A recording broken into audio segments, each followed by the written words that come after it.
The town of Plainville. Established in 1721 at the geographical center of Connecticut. Good evening, everybody. Welcome to our town council meeting. Tonight is Monday, April 17th, 7 p.m. I'll ask you all to stand for the Pledge of Allegiance, and Councilwoman Moranti will lead us. I pledge allegiance to the flag of the United States of America and to the republic for which it stands, one nation, under God, indivisible, with liberty and justice for all. Thank you.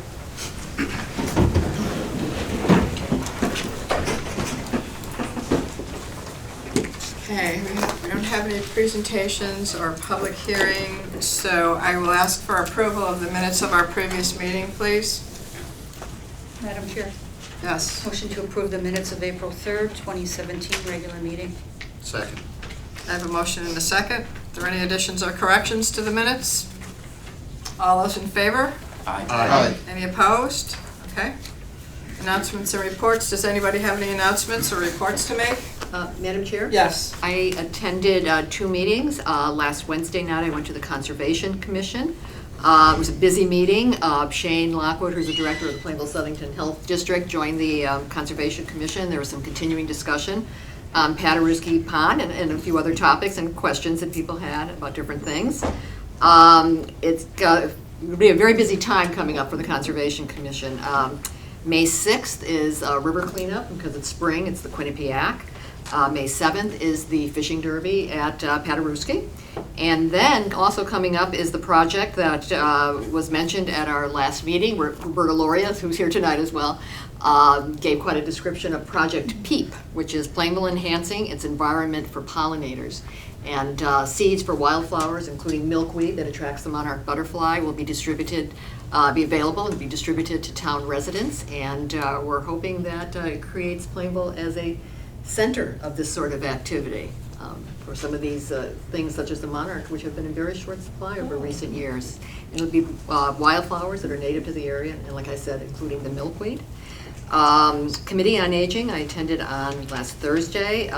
2 upcoming events for them are the May 31st volunteer brunch, which they hold annually. They have over 300 volunteers, people that help out at the Senior Center. And on May 9th, they're once again doing the Grandparents Raising Grandchildren Conference. That's a statewide event that is actually hosted here by the Plainville Senior Center that is grant funded. Mm-hmm. And that's it. Okay, lots going on. Thank you. Does anybody else have anything to report? I'll just make a quick mention. Before I arrived here this evening, I attended an induction of an honoree of the Wall of Honor at Plainville High School. Mr. Cadwell Hurl was nominated. He was a lifelong resident of Plainville, 16-year board member, and an extremely active member of the Rotary.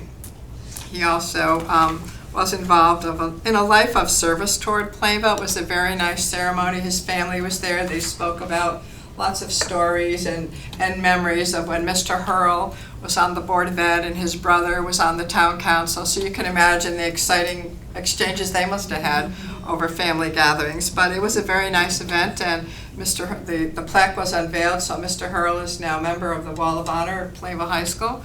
Congratulations to that honor for his family.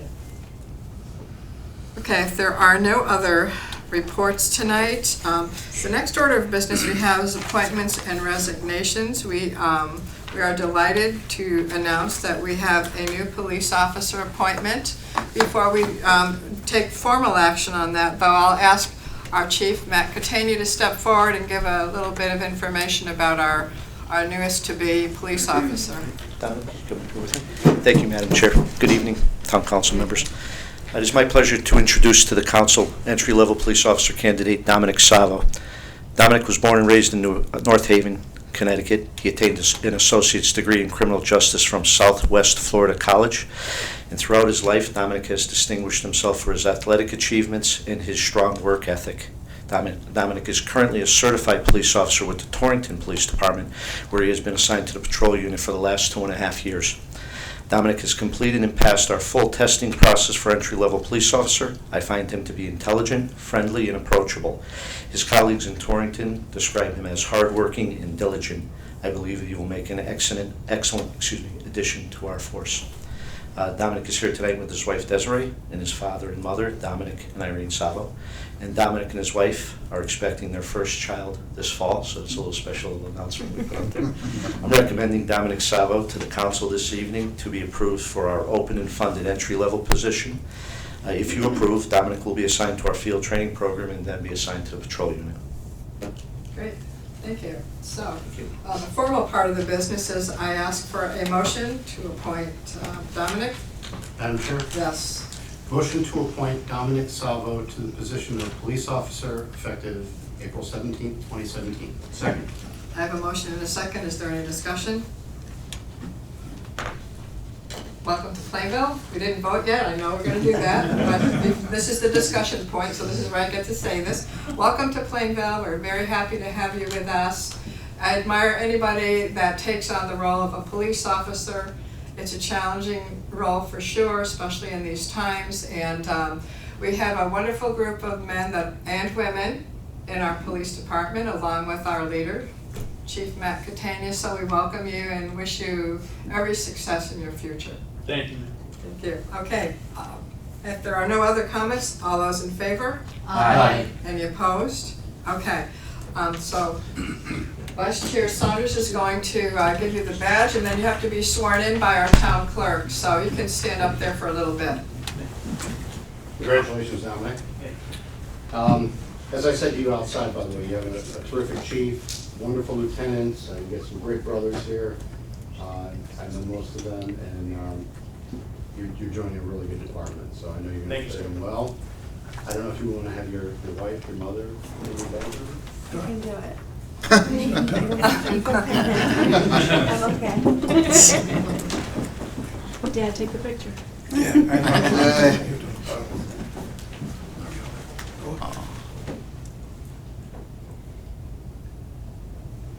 Take a couple of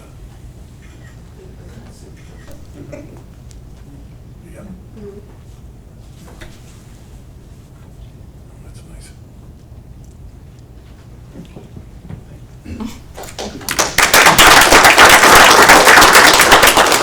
Thank you very much. No, I just want to say thank you for the opportunity, and I enjoy working with you. Great. Thank you. Thanks again.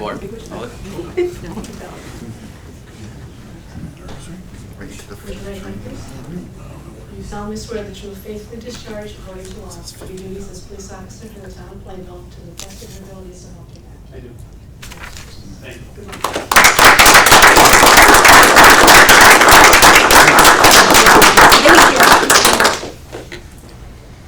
Thank you. You're all set? Here. Thank you, Chief. Thank you. Thank you. Congratulations again. Thank you. Yep.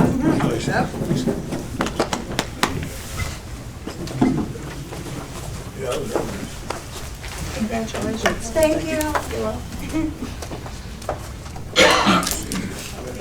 Okay. Next, we have item number 2. Can I have a motion to approve?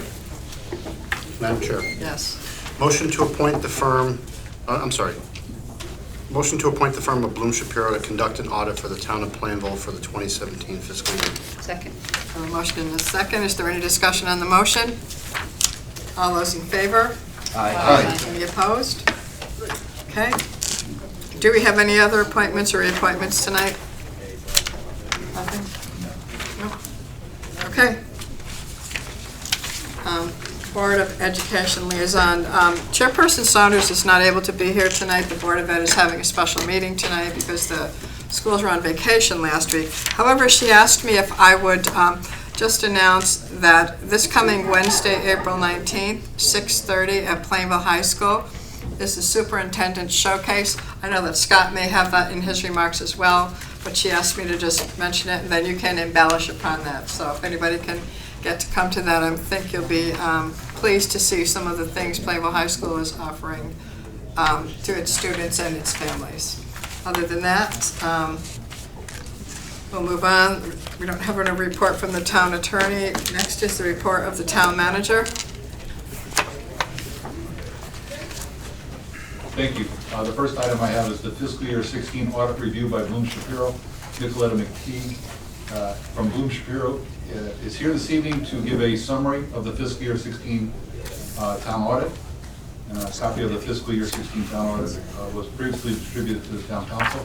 With your permission, I'd like to ask her to step forward and Sure. give a brief presentation. Thank you. Good evening, everybody. Nice to be back here again to present another audit. So as part of the audit, we issue several reports. I'm going to start with the CAFR, the Comprehensive Annual Financial Report, the big report with white cover. So I'm going to go briefly over some highlights and areas that I would like to discuss, and if you'd like me to go over certain areas or have any questions, you can either interrupt me or ask the questions in the end. So the auditor's opinion starts on page 1, which is not really the page 1 there, because there are some introductory sections there, but page 1 of the report, we have the report of the independent auditors. Which we refer to as the opinion. So the report is about 3 pages and starts with giving the subject of our audit, which are the governmental activities, each major fund, the aggregate remaining fund information of the town of Plainville. The financial statements are a responsibility of the management. Management prepares the financial statement, and management is responsible to design and implement internal control over financial reporting. We as auditors are responsible to give an opinion on those financial statements, whether or not they are free of material misstatements. As part of the audit, we look at the internal controls over financial reporting, but we do not give an opinion on on the internal controls. If there are any findings, we report those findings, but we do not give an opinion on the internal controls. So that kind of covers high level the first page of the opinion. Second page, top of the second page is the opinion or opinions, because there are more than one opinion unit. So our opinion was unmodified or clean opinion on the financial statements. The following paragraph emphasizes the fact that there was a new GASB 72 fair value management and an application that was implemented during the current year. We did not modify our opinion as a result of implementing the GASB 72. So in short, GASB 72 required additional disclosures related to fair value of the investments. So did not change anything as far as numbers in the financial statements in the exhibits, but created some additional disclosure related to the level of input that was used in calculating the fair value of investments. And after I'm done with the exhibits, I'll point to the page where we have those additional disclosures. So the way the financial statements are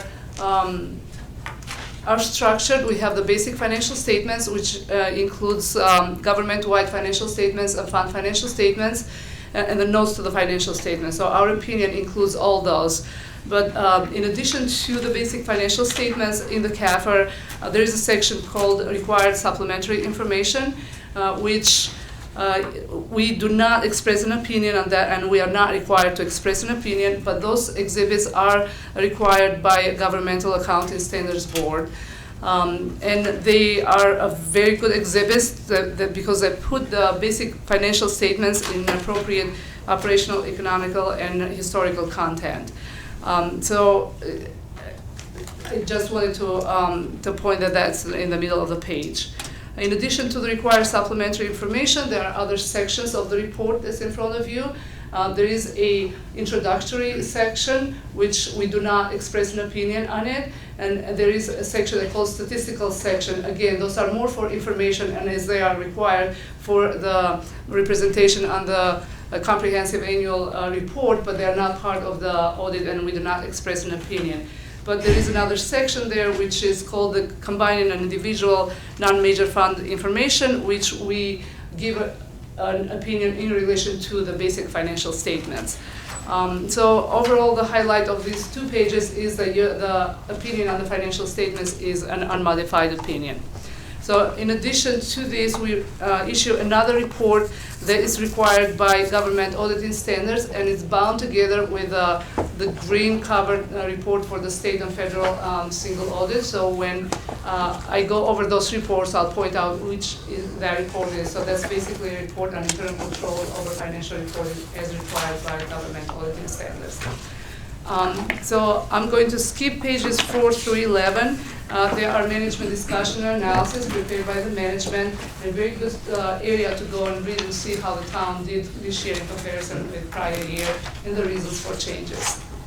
On page 12 and 13, we have what are called the government-wide financial statements. They are financial statements prepared on accrual basis of accounting and include all funds of the town with the exception of pension and trust and agency funds, which are pension and student activities funds.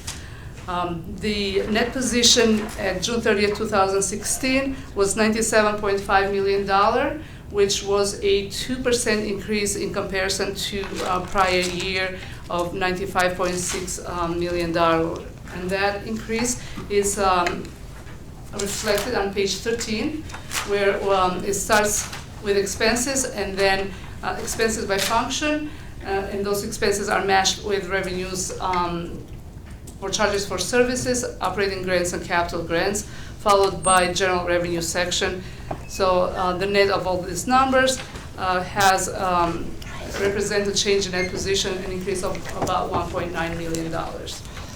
So as I mentioned, these two exhibits represent the town as a whole in full accrual basis of accounting, where all long-term assets and long-term liabilities are included in there. Long-term assets being capital assets like roads and bridges and buildings, equipment, and long-term liability, net pension liabilities, compensated absences, bonds payable, which are not reported in the fund financial statements that I'll discuss further now. So on page 14, we have the balance sheet for governmental funds. Each column in this fund represents a separate opinion unit and is considered a major fund. For a fund to be on this page as a separate column, it has to satisfy certain qualitative and quantitative criteria in order to be reported as a separate column. Every other fund that does not meet those criteria is presented on the non-major governmental fund column.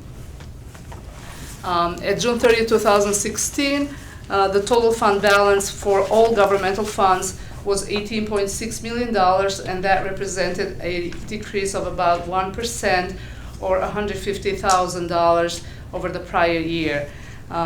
General fund ended the year with $10.9 million, of which $9.5 million is unassigned fund balance, and that represents about 16.4% of the revenues for the general fund. The general fund change and all the other funds balance changes are presented in page 16. So on page 16, you'll see that the change on the fund balance for every single fund, every single major fund. Going back to page 15, there is a reconciliation of the governmental fund balance in a statement of net position that I talked on the exhibit 1. So at the top of the page 15, we have fund balance $18.6 million, and after we do all the accrual reconciling items, we come up with net position of governmental activities of $97.5 million. So basically, we take $18 million of fund balance for the governmental funds, we add capital long-term assets, and we subtract long-term liabilities to come up to the net position on an accrual basis. So that's what that page is. The same way that we have changes in fund balance of a negative of $150,000, there's a change in the net position of $1.8 million, and that reconciliation of those two numbers is shown in Exhibit 17. So basically, it starts with a negative change of $150,000 for governmental funds, and as it subtracts all the changes in the long-term assets and liabilities for the year, and comes up with $1.8 million or about $1.9 million of increase in net position. So that page, so page 17 and page 15 are both presented there to reconcile numbers on two different accounting methods. And on Exhibit 5 or page 18, we have statement of net position for proprietary funds. The only proprietary funds in the town are the internal service funds. The net position for internal service fund was $319,000 at year end, which was a decrease of $748,000 in comparison to prior year, and the change is shown on page 19. Basically, the revenues for the year were not enough to cover the operating expenses, so the fund or net position was used in the current year to cover expenses for the internal service fund. And the detail for the internal service funds are shown on starting on pages 78 through page 80. And there are two internal service funds. One is the health insurance fund, and the other one is self-insurance reserve fund. Page 20, we have the statement of cash flows related to both those funds. Trusts and agencies are presented on pages 21 and 22, with page 21 being statement of net position. One column is for pension trust funds, and the other one is for the agency funds.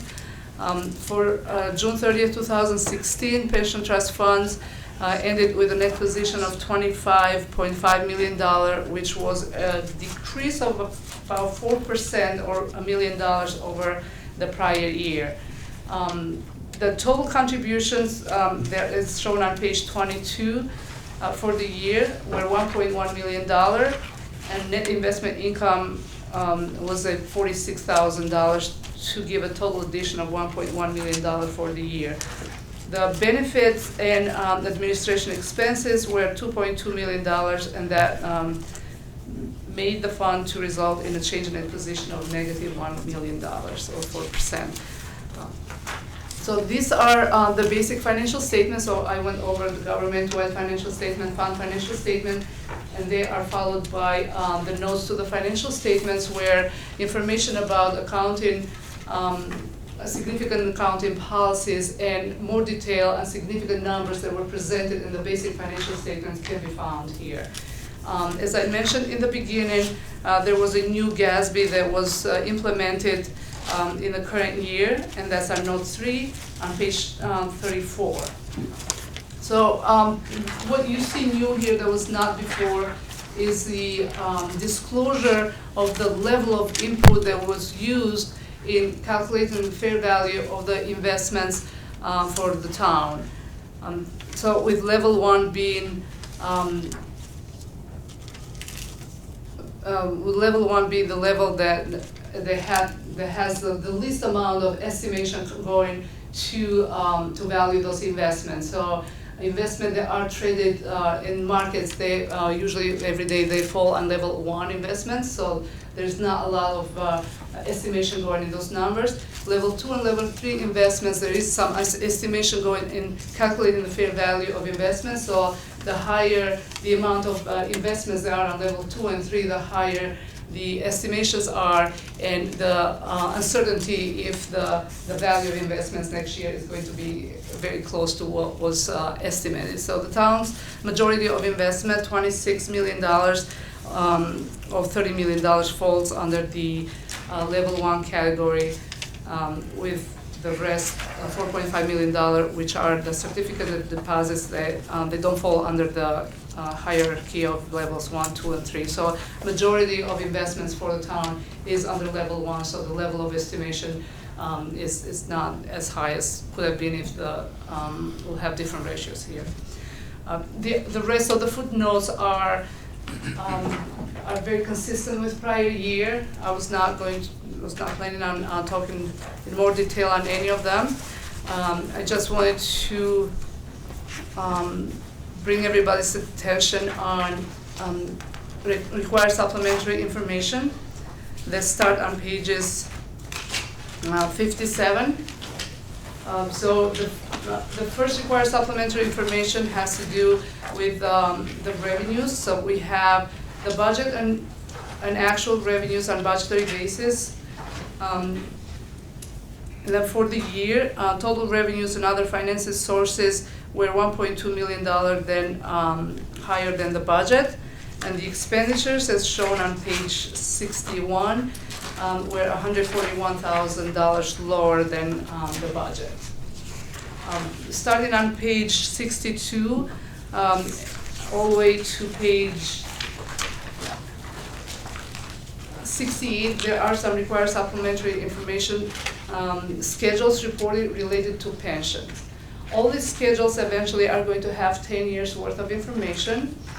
And the information will be built up as the years go by, with the first year being the year where GASB 67 was the first year of implementation. So as you can, I'll just go to the first one on page 62, where we have the municipal employers pension plan, require supplementary information. You'll see that there is a nice history now for the last 3 years on the total pension liability, net pension liability, and some percentages related to the plan fiduciary net position over the total pension liability, the covered payroll, and then percentage of the net pension liability over covered payroll. So this information was not required to be calculated or presented before, but as I mentioned with GASB 67 and 68, this information now is going to be a standard information and be residing in the required supplementary information. So I just wanted to point this section of the report if you wanted to see some history related to the pension plans. This concludes what I wanted to cover on the CAFR. If you have any questions, I can. So far? You know, that miss? Okay, so the other two reports. It's not easy to follow. What's that? It's not easy to follow. It's you know, not, it and takes a little- if you notice, I keep saying accrual based of accounting, modified accrual based of accounting, budgetary based of accounting. This report is not simple to put together, it's not simple to follow when you read it. When you're talking about 3 different methods of accounting and reconciliations all over the place, and there is so much information that I can spend hours here. But I know nobody wants to hear that for hours. Well, I would like just to point out, I mean, Nicoletta spent a little bit of time talking about the pension, and just wanted to point out that according to the audit, our pension is funded at about 78%. 78? 78%. Okay. So, and we can compare to what, other communities and where the state's funded, but, that's a fairly decent position, and I think a good portion of that is, at least as far as fiscal year 16 was concerned, had to do with the market. That it wasn't a very good year for the market. We hope that 17 is better. It certainly has started off and has gone, better than 16. So that, and we have funded the pension payment at what's, recommended by our actuaries. So. Is there a recommended level where we're supposed to be, or is it like a range? Well, we'd like to be 100%.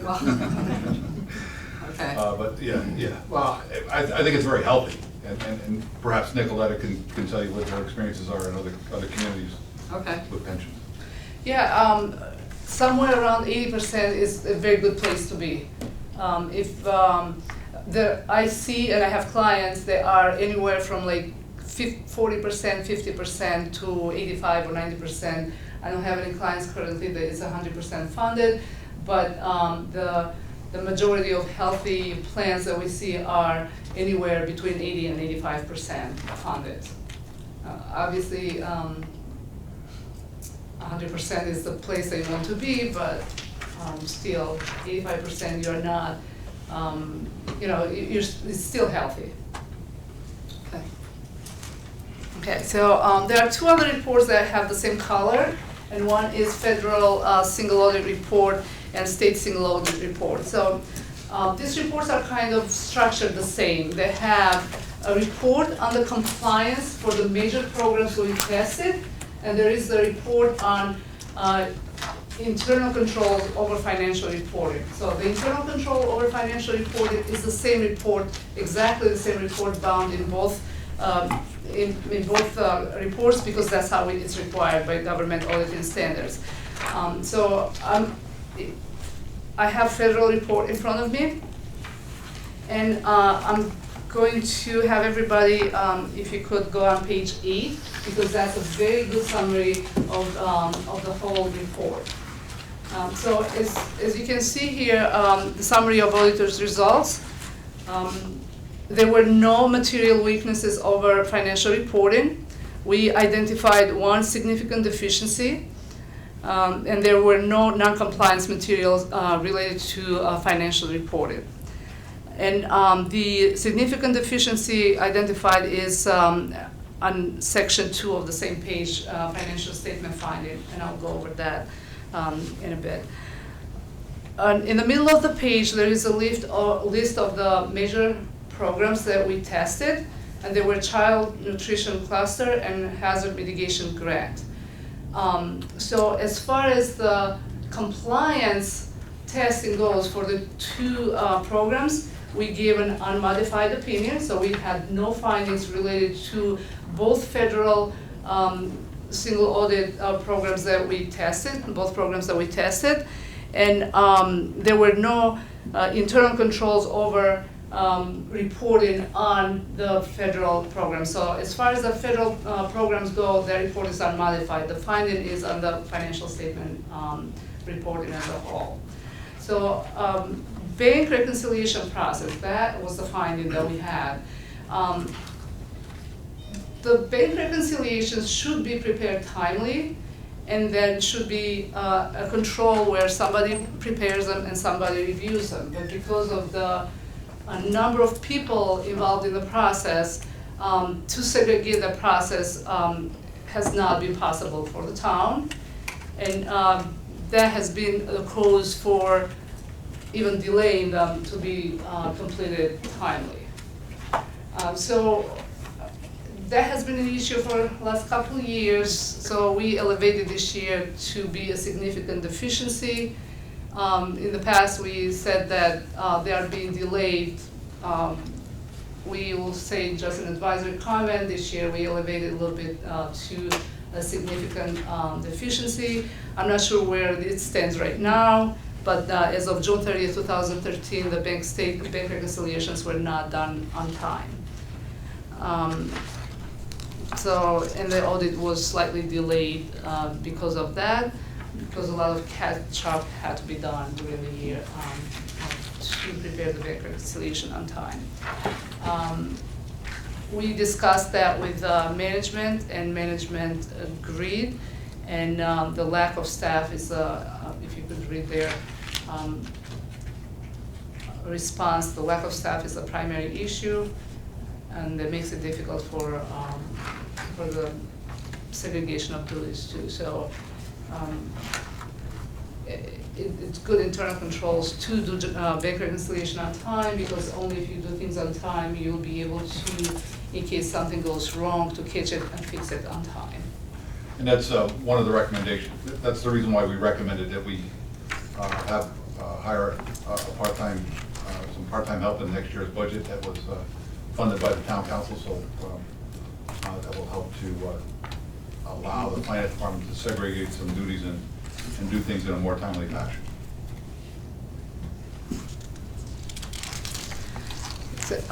The next report is the state single audit, and on page 10 of the report is again a summary of the results.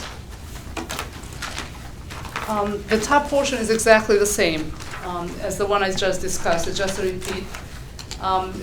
As far as the major programs that we tested, they are listed in the middle of the page, 10, and we tested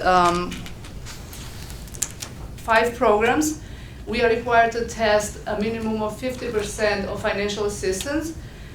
We had no findings as far as the compliance testing goes, or the internal controls over state grants. So as far as the compliance and internal controls over both state and federal grants, our reports were unmodified or clean. So again, the finding that's here is it's the same exact finding, it just is required to be reported in both places. In addition to that, we issued another report that is 3-page report. That says financial management system on the first page, the first bolded. The first bolded item is the financial management system. So what this letter is result of our observation over the audit as of June 30th, 2016. So we noticed certain things that we report them here as a suggestion for improvements. They do not elevate to the level of significant deficiencies or material weaknesses. They are just our recommendation for best practices and improvements that should be happening in the town, or the management can choose to do them. The first one has to do with the financial management system. We noticed that the administrative rights were given to accounts payable clerks. But accounts payable clerks are the ones that at the same time write checks. So we recommend that tighter controls are done related to the admin rights that are given to the system. Sometimes those rights are given because there is small accounting department and people need those kind of rights to do certain functions in the system. So if there were more people, it's kind of related with the first issue, then we'll be able to not give these people, the accounts payable people, the administrative rights, so they wouldn't be able to do anything with those rights. Because the person that has administrative right in the system is it's powerful rights in the system. You can do a lot with it. So we recommend that the town talk to the software vendor and see how they can, if it's not possible to take away those rights, at least to have some way to review the activity of people with those rights in the system, see if anything out of ordinary is done. So sometimes it's not wrong to give those rights, but you have to have a way to monitor what people are doing. They have those rights in the system are doing with those rights. So basically just to talk to a software vendor and see if there is a way to monitor the activity of people with administrative rights in the system. And the other finding we had, recommendation we had was related to student activity funds, the scholarship account. Bank recs were not prepared on time, were given to us several months after the year end. Again, those are not big accounts, should be able to be done on time. They were not done, it's decentralized, so finance department probably should take control over them. Not take control, but at least monitor their when they are done and completed. We repeated the findings from prior year related to fraud risk assessment and fraud tip line. So there is nothing new there. We recommend the town and Board of Education have a fraud risk assessment performed. The fraud risk assessment could be done in-house, or if the expertise is not there or the manpower is not there, you can hire somebody outside the town to do that risk assessment. And fraud tip line, it's a good policy to have, and to so there is a former whistleblower policy that includes a tip line for employees. So it basically has to be a way that people know that if they see something wrong, where to call, and then once the number is called, a policy should be in place to how is the information now going to be distributed, or who's going to get the information and how is it going to be taken care of. So these are basically the comments that are in this letter. And again, these comments were effective as of June 30th, 2016. Lots might have changed, hopefully has changed since then. But we offer them as recommendations for improvement of day-to-day internal control and processes. There's another 3-page report, and that basically, in this report we are required to list all the items that are subject to estimation in the financial reporting. And I've listed there several of them: net pension obligation, post-employment benefit obligation, the useful life of governmental activities, capital assets, allowance for doubtful accounts related to taxes receivable, allowance of loss contingencies based on information provided by legal counsel, and the IBNR incurred but not reported for the health insurance fund. We did not have any difficulty performing the audit. As I mentioned in the beginning, there was some delay because certain items were not completed, such as bank reconciliation, but the management was very helpful in the process. We did not have any disagreements with management when during the audit process, and we did not consult with any other independent accountants. All these items are saying we are required to report to you on that if we had any. So, I mean, overall, everything went well. If you have any questions, feel free to ask. I would like to point out that I have had several conversations with the Finance Director, Rob Buden, who's also here this evening, about some of the recommendations that were made in the management letter. He has assured me that the financial management access has been, certain allowances have been, restricted and changed to conform with the recommendation in the auditor's letter, as well as the student activity funds. Some of that is coming back into the finance department for doing some of that work, because it was up until this time it was being done at the school level, and so hopefully that will be done on a more timely fashion. As far as the fraud risk assessment, for some communities that's a pretty expensive process. When you bring in to look at every single potential to review that, but I've asked Rob to consult with a firm to see if we could do that on maybe a modified basis to in those areas that where we may have more exposure. And as far as the fraud tip line, that's really just setting something up. I think most people know who to call, but to have it or who to mention it to, and it usually will make its way to either my office or the superintendent's office. But auditors are required, for the most part, to make recommendations where it's more formalized instead of informal, and I think that's certainly a good suggestion, and we can post that. So if anybody has concerns, we just need to get that done. So we're trying to address some of the recommendations have already been addressed, and we'll try to address the rest of them as we move forward. If we do bring a proposal as far as the fraud risk assessment, it'll come forward to the council. We'll explain what we're proposing to do. But some of those can run into the $30,000-$40,000 range to do a fraud risk assessment. And, we're trying to see if we can do something a little bit less than that, but to cover at least a good portion of that, and we'll explain that, what the options are to the council at some future meeting, if you want. Yeah. Okay, does anybody have any questions? All set? Okay, thank you so much for coming this evening. Thank you, Robert.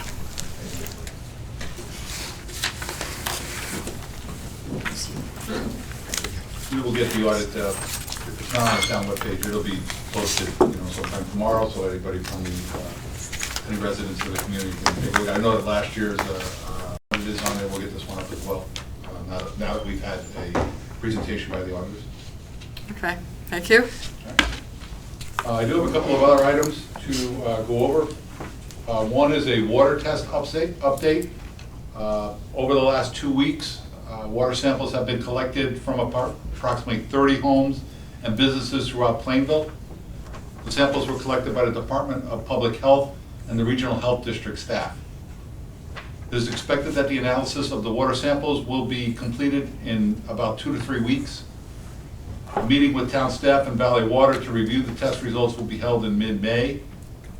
It is expected that representatives from DPH and PURA being Public Utilities Regulatory Agency, will attend this meeting as well. A public information session is tentatively scheduled for Thursday, June 8th at 7 p.m. at a location to be determined. We're not sure that having it here in the Municipal Center will be, you know, we may need a larger room, so we're trying to explore that, but it's still, a month and a half out, so at this public information session, Department of Health staff will present the water analysis results. The Department of Health officials will also present their recommendations, and residents will have the opportunity to ask questions and comment as well. There will be announcements and press releases on the final location of the public information session as we get closer to the date, but as it stands right now, Thursday, June 8th at 7 p.m., the location to be determined would be, is what we're working towards right now. The all-day vote will be held next Tuesday, April 25th in the Firehouse Meeting Room. Under the town charter, residents will have the opportunity to vote separately on general government and Board of Education budgets. There will also be advisory questions for those residents who elect to vote no on either of the two questions. The proposed town and Board of Education budgets have been published in the weekly newspaper, and it has been posted on the town website at www.plainvillect.com. We also have a public hearing on the school renovation project that will be held a week from today on April 24th at 7 p.m. in the Wheeler Elementary School Gymnasium. There will also be tours of Wheeler Elementary School beginning at 6 p.m. Residents are encouraged to take a tour of Wheeler School and to attend the public hearing. A referendum on the appropriation to fund these improvements is anticipated to occur on Tuesday, June 6th. That vote will be held at the Firehouse Meeting Room between the hours of 6 a.m. and 8 p.m. Information regarding the proposed project can be found on the town website, again at www.plainvillect.com. I also have a dog park update. This morning, town staff met with several members of the dog park committee, including Chairman Dan Cizelski, to do a field review of a proposed location for a dog park at the end of Norton Place Extension.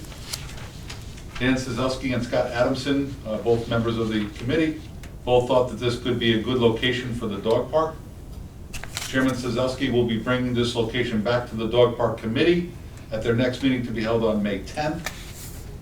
His thoughts were to invite dog owners to the proposed site on perhaps a couple of Saturday mornings to review its location and to get some additional feedback before moving forward with pursuing this location.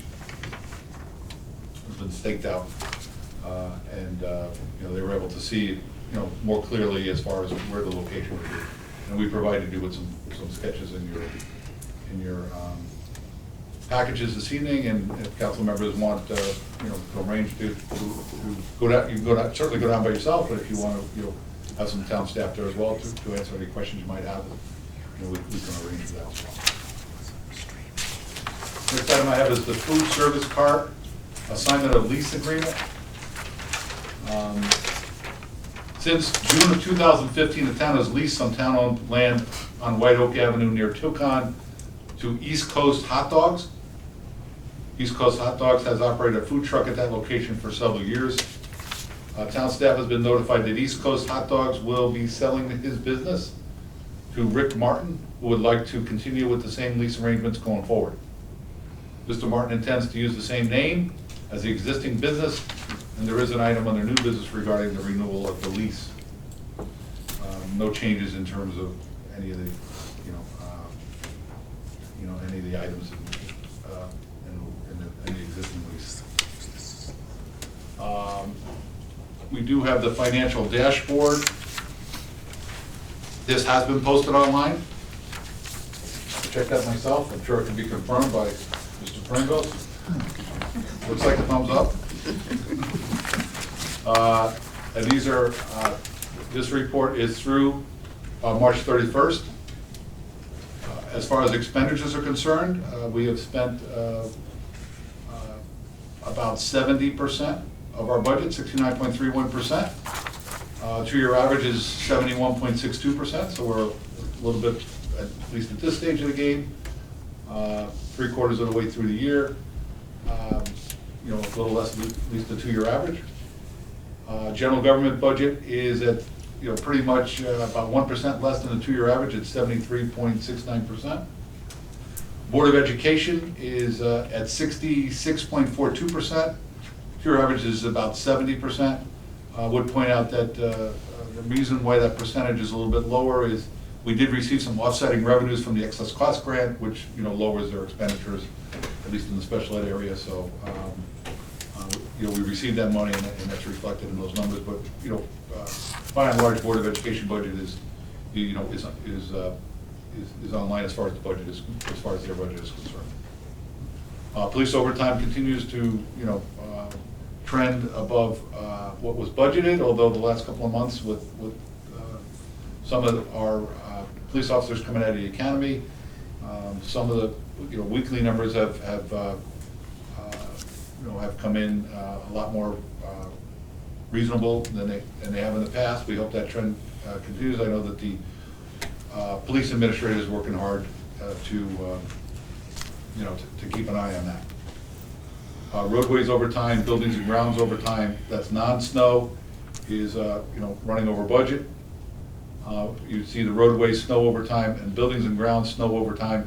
We were doing pretty good until that last storm, and based upon the weather we had yesterday and the weather we had today, hopefully that snow overtime and grounds, buildings and grounds snow overtime has reached its maximum for at least the current fiscal year. As far as hauler tonnages are concerned, we continue to run pretty much at budget.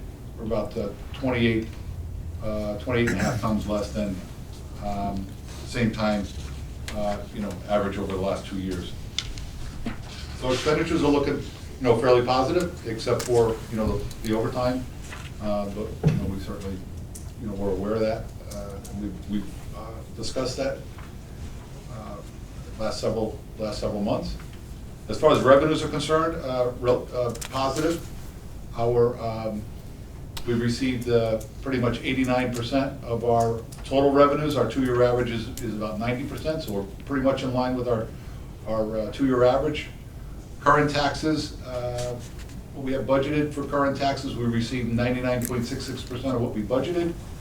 That's about 1% higher on current taxes than the two-year average.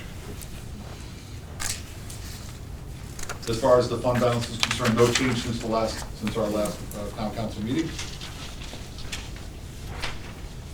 On the special funds, still tracking well, both at the recreation fund, both on the expenditures and revenue side. Robertson Airport, still trending positive. Our fund balance is almost $400,000 at the present time. I would point out that, when you went through the fiscal year 16 audit, that showed a fund balance of about $350,000 as of June of last year, and it was $261 the year before that. So we're, all things being equal, the fund balance is increasing, by, somewhere around $80,000 or $90,000 a year. And that helps to pay for the town's share of any improvements that are made through the FAA grants. Water pollution control budget is running pretty much in line with what was expected, both on the expenditure and revenue side, and that goes to the same as far as the library is concerned. For our health insurance fund, which is ran a slight deficit last year, but we're looking positive this year by about $781,000. We're running, year-to-date claims are $3.3 million against expected claims of 4.07. So it's about we're ahead of the game of about $781,000 in the current year.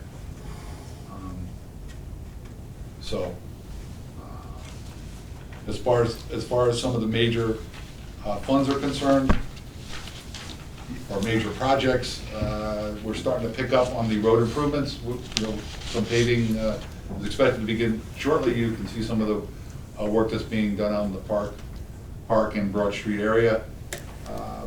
So we'll see some expenditures picking up there.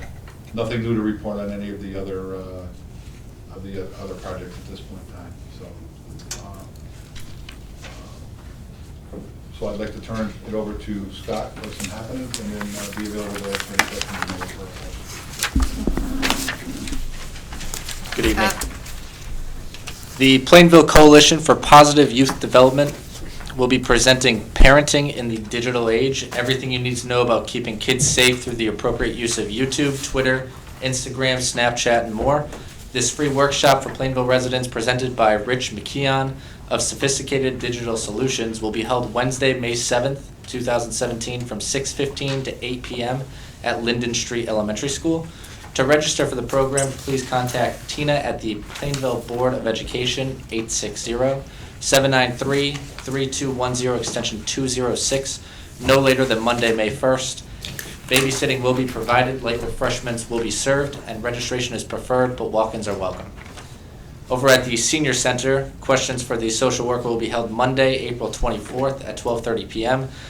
This is an informational session for anyone who has questions about Medicare, Medicaid, Medicare Part D, Medicare Savings Program, caregiving, home care, or housing options.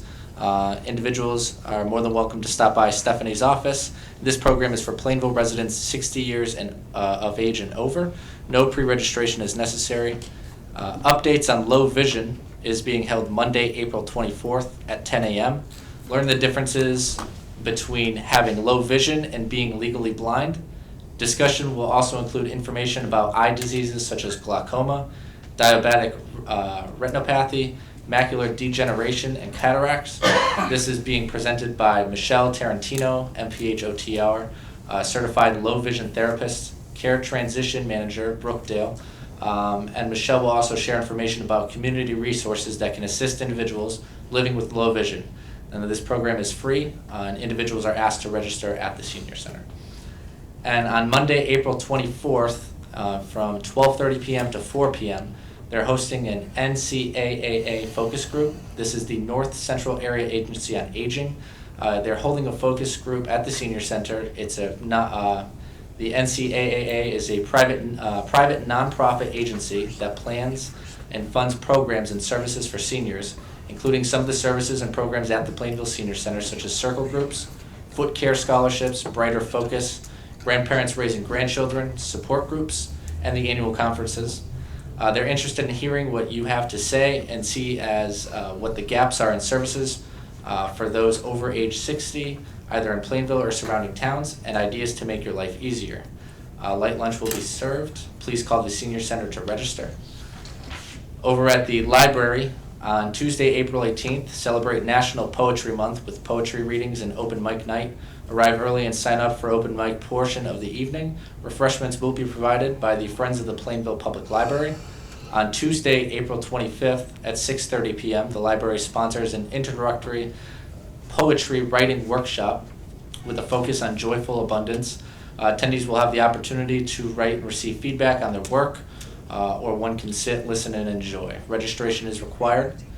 On April 20th at 6:30 p.m., join us for a relaxing evening of adult coloring with fine markers and sharp colored pencils. Saturday, April 22nd is Earth Day. Come to the library and learn about new urban farming trend called eco-vertical evolution, abbreviated as EVE. This is a system that blends traditional farming with hydroponic, aquaponics, aeroponics, and Dutch bucket growing systems. On Saturday, April 29th at 1:30 p.m., the Friends movie matinee is featuring the film Manchester by the Sea, which recently won the Oscars award. Also, Saturday, April 29th at 2:30 p.m., the library is hosting a program about prevention of heart disease. Dr. George Cruz and Gloria Mace, an expert in Chinese medicine, will speak and discuss hidden risk factors and alternative ways to prevent cardiac issues, and herbs and Chinese medicines that help with cardiac issues as well. Light refreshments will be offered and registration is requested. The number for that is 860-793-1446. On May 7th, 2017, the Plainville Wind Ensemble will be hosting their spring concert at 2 p.m. at the Plainville High School Auditorium. All benefits raised will go to support the Plainville Animal Control Department. And coffee, cannoli, and conversation with Plainville Community School Superintendent Dr. Maureen Brummett. to discuss the upcoming Wheeler renovation project with special guest Mr. Andrew Batchelder, Wheeler School Principal, will be held Monday, April 24th at 11 a.m. at the Plainville Senior Center. And that is all I have. Thank you both. Does anybody have any questions or comments for either Robert or Scott? All good? All good. Thank you both. You're welcome. Okay, moving on to our public comment section during this portion of our meeting. We welcome the public to come to either podium. You'll have one opportunity, 3 minutes, to speak to the council. Please state your name and address. I do have a sign-up sheet here. The first person on the list is John Kislick. John?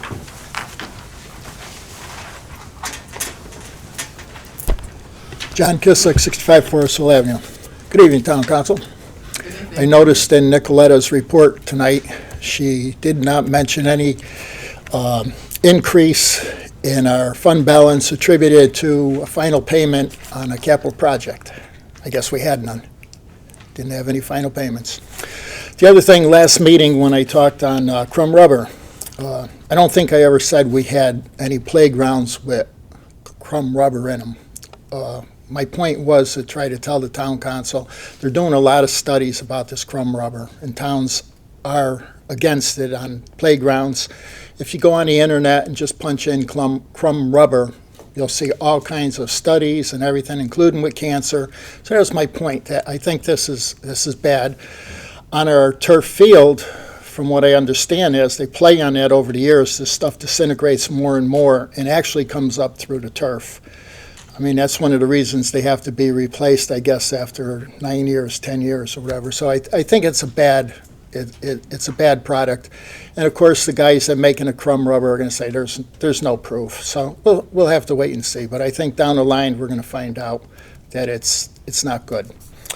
My other thing is Wheeler School. The town manager talked to me tonight, and he offered to let me meet with architects to explain their position on it, and I respectfully decline. And I won't be at that meeting on Monday at the school because their mind is already made up that this is what they're going to present. They're going to present renovate as new. And the town manager seems to think that when I'm talking about we can do a project for $5 million less, I'm not saying we can do a renovate as new for $5 million less. My point is, if you get an architect, I'll use this room for an example. You say the town wants it renovated and you bring in our building grounds, they'd probably do it for, say, $10,000. If you bring in an architect, I guarantee you it would be $100,000. That's what they do. We didn't give them a cap on how much to spend. They're relocating rooms. They're going to do a connection between buildings. So my point is, renovate as new to me is a Rolls-Royce renovation. My point is, I think we can do a Lincoln Continental renovation and give the kids everything they need and still at the same time save us money. I don't think the town needs to do that top of the line renovate as new. I don't think it's worth it. You know, just experience what I seen at the high school with different things, and everything doesn't last 20 years. It's to me, it's a waste of money. So hopefully the voters will feel the same way, and we come out on June 6th and we vote this down like we've done at Toflon before and save $2 million. Let's get this project reduced. We don't need the top of the line. So, you know, and like I said, that's what architects do. If we told them we had $15 million to spend, they would have brought in a $15 million project. We didn't give them a top, so they're going to go way, way overboard. Thank you. Thank you. Does anybody else wish to speak? Anybody else? I've got two. Who wants to go first? Go ahead. Mr. Frankos.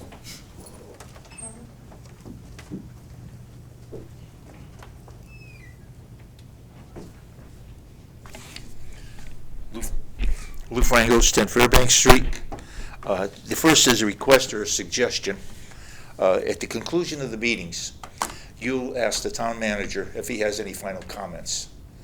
And when I looked at the minutes of the meetings, I don't see the final comments written anywhere. Now, what's the significance of that? The reason I'm bringing it up is questions will be brought up at the podium during public comment, and the town manager will respond when you asked the question at the end of the meeting to the question that was presented at the podium. And I think some of the overall talking is really not interested, but if it's subject specific, I think it should be recorded. And now I'm not proposing a new agenda item, but I see something on here that says other discussions of interest. And perhaps it could fall into there. That's suggestion only. I think it's significant. All right. If I may, and let me just add one more thing to it, if you would let me. The reason I did bring this up is there was comments made up at the last meeting regarding the Wheeler School. And the town manager responded from as he saw it. And I thought that was significant, what the residents said and then how the town manager responded, no more, no less. Number two is, and this is more curiosity on my part, this review from Bloom Shapiro, are you folks exposed to that other than at this meeting? Or do you sit in a room and go over this thing? Because I don't know how my point being is, how did you consume all this information in a half hour? We can't. While I was sleeping. It's a lot of information. My point being is, I don't know if you do have meetings after, but perhaps for a town council meeting, it could be a more condensed version. So, because I know myself, I'll speak for myself only, 3/4 of what's going on, I haven't got a clue. Thank God for the financial dashboard. The final thing is, and just a question on my part, again, is I haven't heard any updates at all on the old Linden Street School Memorial Park. Is there any updates on that the town council can present, or the town manager? In regard to the other things that are going to be going on there, is that what you're talking about? Yes, ma'am. They said they're going to put up a special, some memorials, a bell and all that. Yeah. And I haven't heard anything that's taking place over there. I know the group hasn't met in a little while. The Linden Street's Friends of the Linden Street School, that over the winter they sort of took a hiatus, and I know that the sundial, I don't know that that's actually been shipped here yet. I'm not sure what the status is of that. I'm sure that once that is arrived and in place, there'll be a public announcement that we're going to have kind of an unveiling, if you will. Is there a proposed But date? I haven't heard late. I have an update if you like. Oh, okay. Well, Robert can give us some information then. A couple of things. One is that the project is not 100% complete. It hasn't been turned over to the town because they're still waiting for some grass to grow. It's a responsibility of the contractor, so we're reluctant to do anything out there until until we've accepted the final project. The sidewalks are scheduled to be completed over the next. They're scheduled to be completed when school is out. The fence is going to be ordered and put in at approximately the same time. The decorative fence. The sundial has been made. I think it's going to be shipped to Mr. Domino's house within the next several weeks. He has picked out a base for that that will get shipped to the probably to the school directly. So until we put until the project is turned over to the town and sidewalks and the fence get in, you're not going to see much change out there. So a lot of that wouldn't happen till the summertime. Until the sidewalks go in, you won't see the placement of the bell and a couple of other items. So Okay. it appears as if there's not too much happening out there, and that's true because of the the fact that the project has not been completed 100%, and that some of the work that would lead to additional work needs to be done when school is out. Okay. The last question tied into that, are we assuming it'll be done this year, complete? Not complete, no. There's some elements that Okay. need some fundraising activity. Okay, thank you. Thank you. Does anybody else wish to speak to the council? Yep. Joanne?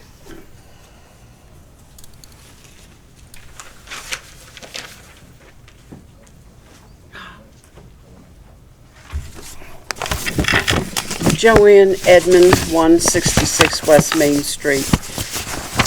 Forgot my glasses, my reading glasses. I'll do the best I can. It doesn't make any difference when I say the prayer anymore because obviously it doesn't come at the beginning. Oh dear God, our Heavenly Father, Please grant our town council the wisdom, knowledge, strength, and courage to perform their elected duties and responsibilities to the citizens and Charter of Plainville. Amen. Now, tonight, there's no point in my yapping about items or issues that are under secretive wraps, like the bubbling track or the bricks on the old town hall. There's time enough for that. But tonight, I'm here to talk about George. It's all about George tonight. George currently resides at the Plainville Police Animal Control Facility. And he's there because he was rescued. Took 3 days for them to capture him at Norton Park because he was afraid of people. But finally, he was captured, and in his totally brutalized state, he is getting wonderful attention, medical attention, and care under Donna Weinhofer's animal control officer's care. And he because this is big case, really, I have no idea, nobody has any idea how he ended up in Norton's Park, in the state, the brutalized, total state that he was in. He could have been brutalized by somebody, beaten and brutalized by somebody in Plainville, maybe somebody out of town that dropped him off. But in any case, he's going to be like the poster boy of the wind. This is what's important tonight too. Wind ensemble, and I know Scott did say something about it, but I want to emphasize it. The wind ensemble concert, which is going to be held Sunday at 2:00 at the Plainville High School for the benefit of the Plainville Police Animal Control Facility. And it's, if you want to know more about George, it was a wonderful article that Brian Johnson wrote up. If you caught it or did not catch it, April 11th. It's 2 pages. That's how important this whole thing is. This animal cruelty has got to stop. It's just a terrible, terrible thing. Anyway, this is very, very nice of the Wind Ensemble to do this, because this is a free concert for everyone. There'll be a display by Donna Weinhofer's staff, showing what they do, and it's many. They do many things for the public and for the animals out there. Now, she also, when talking to her, she said to be sure tonight. This is important now. Don't try to cut me off. Well, you've already passed. Well, yeah, so okay, you but can this is finish important, up. right? You can finish. She wants the public to know that there is a rabies clinic Saturday, May 6th, if I can see it, from 10 to 12, hosted at Ragged Mountain Hospital by the Humane Society. It's going to be $10 per animal, which is very, very inexpensive. So if your animal needs rabies shots, a rabies shot, by all means, take advantage of this very nice offer. This offer was won, don't cut me off, won by Dr. Pettit. right? Dr. Pettit, but I'm emphasizing this. Dr. Pettit won this at a Humane Society function, and for the benefit of his constituents. So he's offering it to the public. He wants everybody that needs to do it for their animals. It's important. Thank you. So please, everybody, take good care of your animals. And ASPC has a motto which says, called ROAR. And I think it's very effective because it means reach out, act, and respond. And if everybody did that, if you hear something, if you see something, say something. Thank you. Does anybody else wish to speak to the council? Anybody else? Okay, thank you for your comments. We'll move on. We have no old business, so on to new business. May I have a motion for number 1, please? Madam Chair? Yes. Motion to establish a public hearing on Monday, May 1st, 2017 at 7 o'clock in the Municipal Center to hear public comment on proposals for the 2017 Neighborhood Assistance Act. Second. I have a motion and a second. Are there any comments? All those in favor? Aye. Any opposed? Number 2? Madam Chair, Yes. motion to authorize the town manager to execute a lease agreement with East Coast Hot Dogs for a food service cart located on Woodford Avenue Extension, effective May 1st, 2017. Second. I have a motion and a second. Is there any discussion on the motion? All those in favor? Aye. Any opposed? Number 3? Madam Chair? Yes. Motion to approve the tax refunds is listed on the addendum. Second. I have a motion and a second. Is there any addition or correction to the motion? All those in favor? Aye. Any opposed? Okay, thank you. Do we have any other additional items of interest, Mr. Lee? Just one item. During the public comment portion of the meeting, there were some comments made about the runaway cost of renovate like new at, for example, Wheeler Elementary School. I would point out that the project is reviewed by the Department of Administrative Services. I've attended several of their meetings. Since the state is kicking in, 65% of eligible costs, they want to make sure that the costs, that the money's being spent according to their regulations, and it's not being wasted. They've assured in talking to the architects that the cost is in line with similar projects in other communities, and it is in line with what their anticipation is for doing similar type work. So I can tell you that as far as this particular project is concerned, there are people who are overseeing the architects and making sure that they are not just adding things in to raise the price of this project up, and that they feel that it's within a reasonable budget for the work that's being proposed, and there's nothing that's grandiose or Cadillac-ish about it. I would say it probably reaches that standard that was described during the public comments. So I just wanted to assure the council and anybody who's listening that this is reviewed and not just taken whatever the architect comes up with.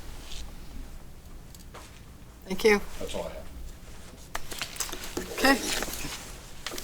We do not have an executive session this evening, so I will ask for a motion to adjourn. Madam Chair? Motion to adjourn. Second. We have a motion and a second. All those in favor? Aye. Any opposed? Thank you. Have a good evening.